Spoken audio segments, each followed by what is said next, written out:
Howls on the Wind by Shayla Goodsell. With the horrible weather breaking and temperatures rising, I knew a walk was in order.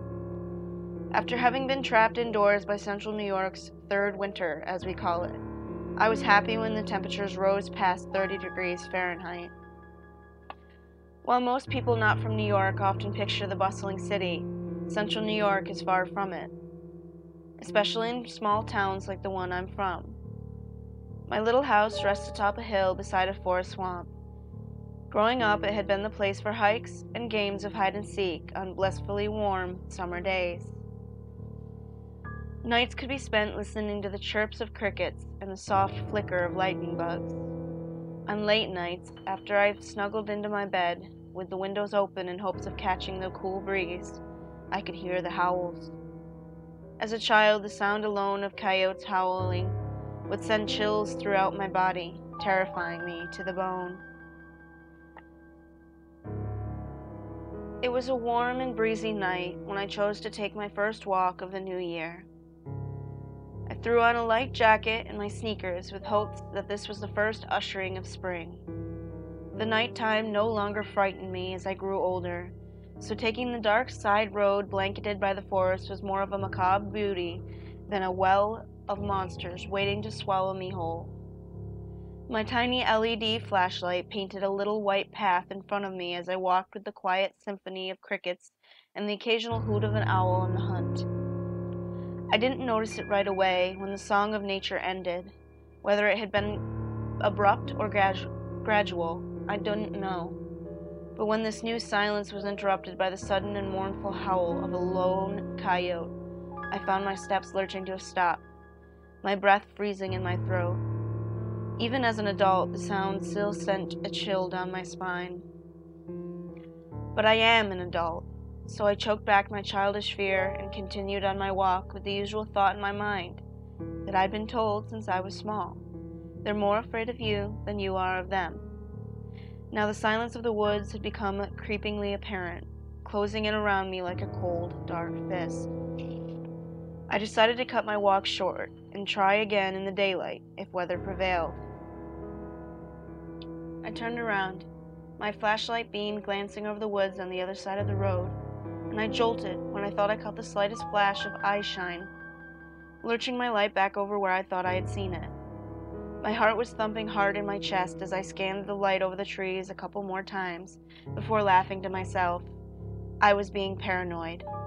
I started the trek back towards home, still uneasy but a little less terrified. The next couple of minutes walking in the unnerving silence were otherwise undisturbed. But as I crested the hill toward the middle of my journey home, the silence was broken again by an odd, cracking sound from the woods on my side of the road. It wasn't like the crack of wood of a breaking branch. No, it was a wet, hollow cracking sound, like the breaking of a bone. My heart was pounding in my chest as I felt my body freeze up before moving horrifically slow to point my light into the woods. The thin beam of my tiny flashlight slid over the forest, landing on a nightmare spawn of epic proportions. Before me, not more than 6 feet away, stood a creature I had never seen before. It stood on 2 legs that ended in clawed feet. Its head was that of a deer's, but it was split down the middle so the whole face opened into a pit of sharp, bloodied teeth that were currently buried into the side of what appeared to be a fox. It made a strange clicking sound as that terrifying mouth opened and clamped down on the animal, spraying blood.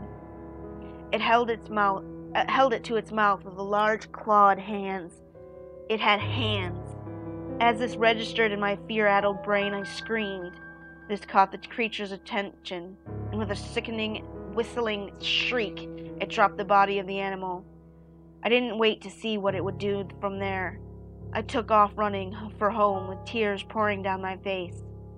As I grew closer to my house, there came that howl, and I turned, seeing it standing at the edge of the woods, watching me with dark, devilish eyes.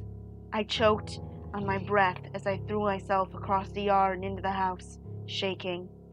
I spent the rest of the night awake, listening to the howls and screeches of that beast. I know it's out there, watching me now, Know it's waiting for me to be vulnerable again so it can kill me. It's hunting me now and there's nothing I can do about it. That thing knows I'm here, knows that I saw it, and has proved it by leaving me its carcasses every night. Please, if there's anyone out there who knows what this thing is, I need your help. How do I get rid of this thing? The end. Hey everybody, thank you so much for stopping in and listening to this. This is Kyler Corpse with another video for you. Anyways, please like and subscribe if you want some more. You can follow me on Twitter where you can get fun details and free polls. Or you can like my page on Facebook for fun dates and live videos. But yeah, like and subscribe, and thank you for wasting your time with me today. Hope you like the horror. Thanks all for checking in. See ya.